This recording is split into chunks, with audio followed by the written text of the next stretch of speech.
It's President's Day and boy could we use a new president.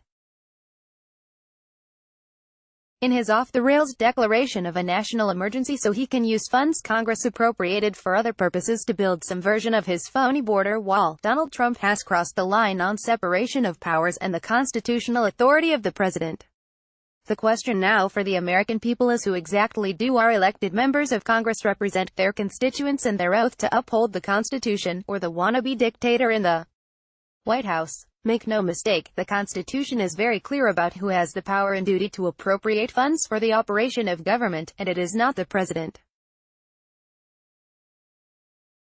Montana's Sen. Steve Daines and Congressman Greg Gianforte, both Republicans and Trump puppets, took the same oath of office as all elected federal officials to uphold the Constitution. Yet both are violating that oath by supporting Trump's unconstitutional power grab to shift billions of taxpayer dollars to his wall rather than the purposes for which Congress appropriated those funds.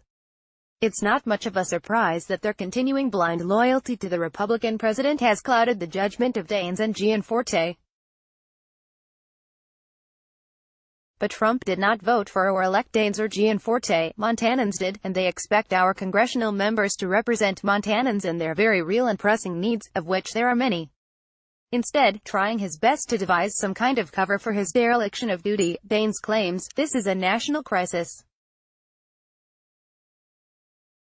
Look no further than what is going on right now in Montana with methamphetamine, and what's coming across the southern border is methamphetamine, fentanyl, heroin, cocaine and marijuana. The facts, however, contradict Daines' fear-mongering, since it's well documented that the vast majority of illegal drugs that come into the country through the southern border do so at established border entry stations, not through the areas in which Trump wants to build his vanity wall.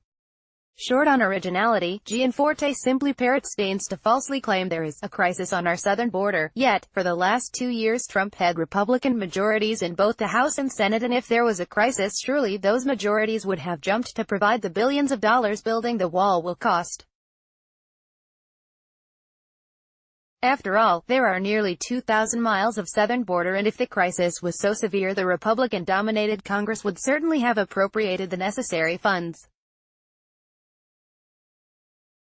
Perhaps they naively believed Trump's ridiculous campaign promise that Mexico was going to pay to build the wall.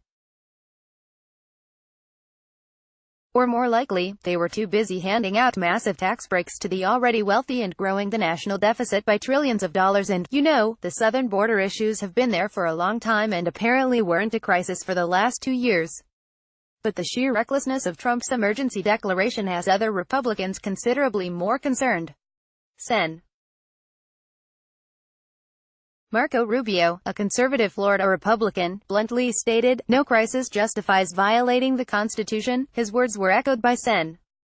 Susan Collins, a Maine Republican, who said, such a declaration would undermine the role of Congress and the appropriations process, sets a bad precedent for future presidents, is also of dubious constitutionality. The oath of office is more than a formality for public officials, it is a sacred promise to the people they serve. Gianforte and Daines should remember that the oaths they took were to defend, not destroy, the Constitution.